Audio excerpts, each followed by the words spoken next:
শুভ সকাল বন্ধুরা। আজ 13 মে বুধবার। আজকের সকালের বরাক তথা সমগ্র আসামের গুরুত্বপূর্ণ খবরগুলি হল: অসমে সরকার গঠন করেই এবার রেশন কার্ড নিয়ে বড় সুখবর দিল সরকার। রেশন কার্ডে নাম না থাকা সকলের জন্য এসে গেল ভালো খবর। তৈরি করে রাখুন নথিপত্র। রেশন কার্ডে খুব শীঘ্রই অন্তর্ভুক্ত করতে পারবেন নতুন সদস্যের নাম। সব কিছু সঠিক তথ্য থাকলে অতি কম দিনের মধ্যেই নতুন সদস্যের নাম রেশন কার্ডে অন্তর্ভুক্ত করা যাবে। নাম অন্তর্ভুক্ত হওয়ার পর আপনি অনলাইনের মাধ্যমে নতুন ডিজিটাল রেশন কার্ড ডাউনলোড করতে পারবেন। এদিকে যারা এখনও পর্যন্ত সরকারি গড় পাননি তাদের জন্য বড় সুখবর দিল সরকার। নতুন করে 15 লাখ পরিবার পাবেন নতুন সরকারি গড়। লাখ লাখ দরিদ্র পরিবারের জন্য ভালো খবর শোনালো সরকার। তৈরি করে রাখুন নথিপত্র। প্রধানমন্ত্রী আবাস যোজনার অধীনে এবার নতুন করে 15 লাখ পরিবারকে দেওয়া হবে সরকারি গড়। প্রশ্নপত্র ফাঁসের অভিযোগে দেশ জুড়ে তীব্র বিতর্কের মাঝে অবশেষে বাতিল করা হলো নিট ইউজি 2026 পরীক্ষা। মঙ্গলবার এই মর্মে বিজ্ঞপ্তি জারি করেছে ন্যাশনাল টেস্টিং এজেন্সি অথবা এনটিএ। গত 3 মে অনুষ্ঠিত এই সর্বভারতীয় মেডিকেল প্রবেশিকা পরীক্ষায় প্রায় 22 লক্ষ পরীক্ষার্থী অংশ নিয়েছিলেন। তবে প্রশ্নপত্র ফাঁস এবং কারচুপির অভিযোগ সামনে আসায় পরীক্ষার স্বচ্ছতা বজায় রাখতে এই কঠোর সিদ্ধান্ত নেওয়া হয়েছে বলে জানিয়েছে কেন্দ্র। এনটিএর তরফে এক্স হ্যান্ডেলে পোস্ট করে জানানো হয়েছে, পরীক্ষার স্বচ্ছতা নিয়ে ওঠা অভিযোগের ভিত্তিতে কেন্দ্রীয় তদন্তকারী সংস্থার সঙ্গে আলোচনা করা হয়েছে। তদন্তে উঠে আসা তথ্য খতিয়ে দেখার পরই পরীক্ষা বাতিলের সিদ্ধান্ত নেওয়া হয়েছে। সংস্থা জানিয়েছে খুব শীঘ্রই নতুন করে নিট ইউজি পরীক্ষা নেওয়া হবে। পশ্চিমবঙ্গে নতুন সরকার গঠন করে মুখ্যমন্ত্রী শুভেন্দু অধিকারীর এবার কঠোর নির্দেশ। উপাসনা স্থল অথবা ধর্মীয় অনুষ্ঠানে ব্যবহৃত মাইকের শব্দ অনুষ্ঠান গৃহের বাহিরে যেতে পারবে না। রাজপথে নামাজ অথবা অন্য যে কোনো ধর্মীয় সভা পেতে জনসাধারণের যাতায়াতে বাধা সৃষ্টি করা যাবে না। এমনই কঠোর নির্দেশ জারি করেছেন বাংলার মুখ্যমন্ত্রী শুভেন্দু অধিকারী।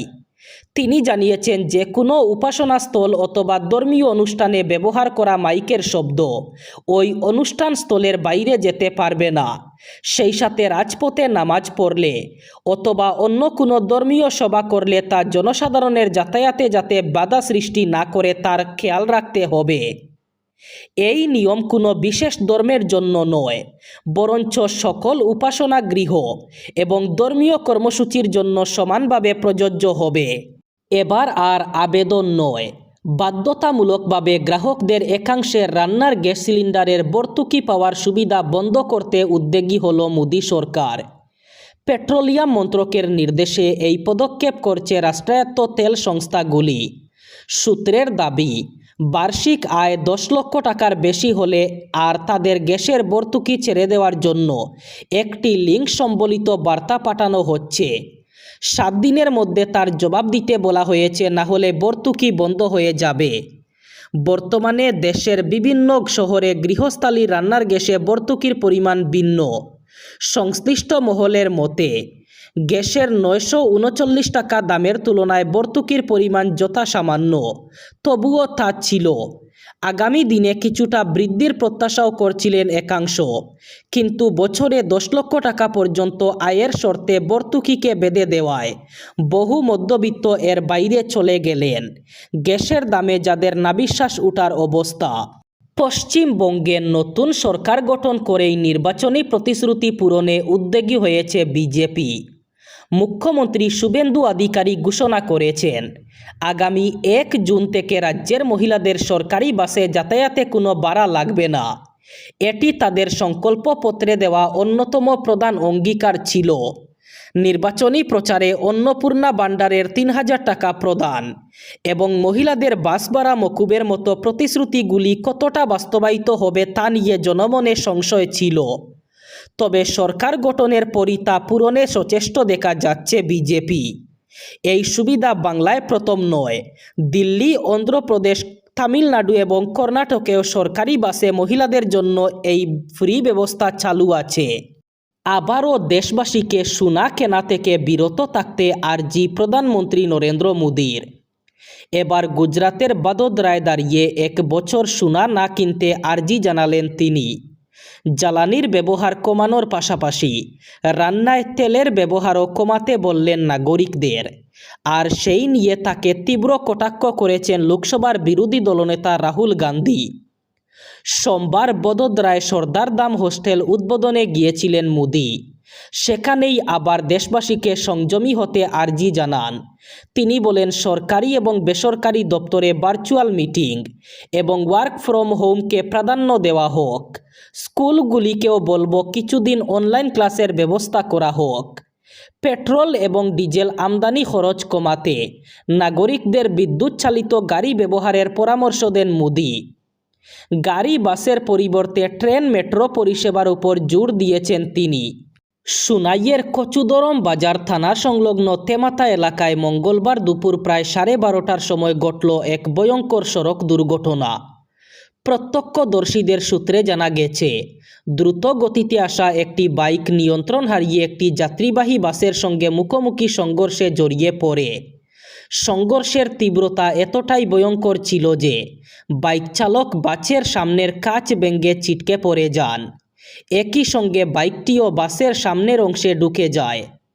দুর্ঘটনার বিকট শব্দ শুনে স্থানীয় বাসিন্দারা ঘটনাস্থলে ছুটে এসে গুরুতর আহত যুবককে উদ্ধার করে প্রথমে কচুদরম মডেল হাসপাতালে নিয়ে যান। পরবর্তীতে আহতের শারীরিক অবস্থার অবনতি হওয়ায় কর্তব্যরত চিকিৎসক তাকে শিলচর মেডিকেল কলেজ ও হাসপাতালে স্থানান্তর করেন। দ্বিতীয়বারের জন্য অসমের মুখ্যমন্ত্রী হিসাবে শপথ গ্রহণ করলেন হিমন্ত বিশ্ব শর্মা। অসমবাসীর আস্থা, বিশ্বাস এবং আশীর্বাদকে সঙ্গে নিয়ে আবার একবার মুখ্যমন্ত্রীর দায়িত্ব গ্রহণ করলেন তিনি।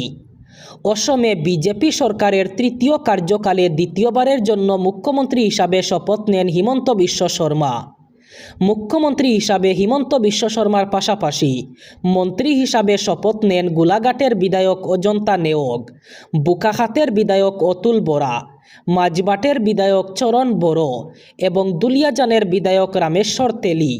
ক্ষমতা হাতে পেতেই তামিলনাড়ুতে বড় পদক্ষেপ মুখ্যমন্ত্রী জোসেফ বিজয় ওরফে থালাপতি বিজয়ের। রাজ্য সরকার দ্বারা পরিচালিত 717টি মদের দোকান বন্ধের নির্দেশ দিলেন তিনি। ওই মদের দোকানগুলি ধর্মস্থান, শিক্ষা প্রতিষ্ঠান এবং বাসস্ট্যান্ডের কাছে অবস্থিত ছিল। তামিলনাড়ু স্টেট মার্কেটিং কর্পোরেশন যে খুচরো মদের দোকানগুলি চালাতো সেগুলি বন্ধ করতে নির্দেশ দিয়েছেন বিজয়। জানিয়েছেন, মন্দির, মসজিদ, গির্জা, স্কুল, কলেজ এবং বাসস্ট্যান্ডের 500 মিটারের মধ্যে কোনো ধরনের মদের দোকান থাকবে না। তামিলনাড়ু সরকারের হিসেব বলছে, তামিলনাড়ুতে এই মুহূর্তে 4765টি মদের দোকান রয়েছে।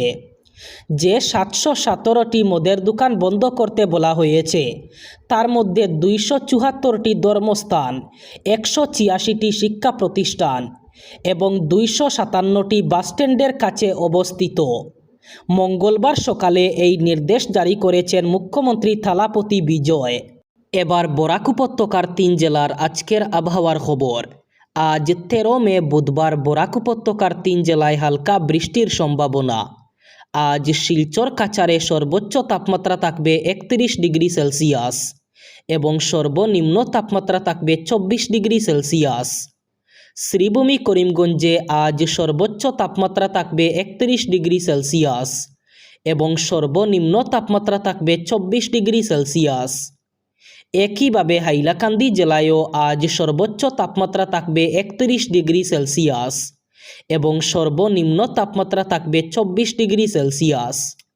এই ছিল আজকের সকালের গুরুত্বপূর্ণ খবরগুলি। ভিডিওটি অবশ্যই লাইক করবেন এবং চ্যানেলটি সাবস্ক্রাইব করবেন।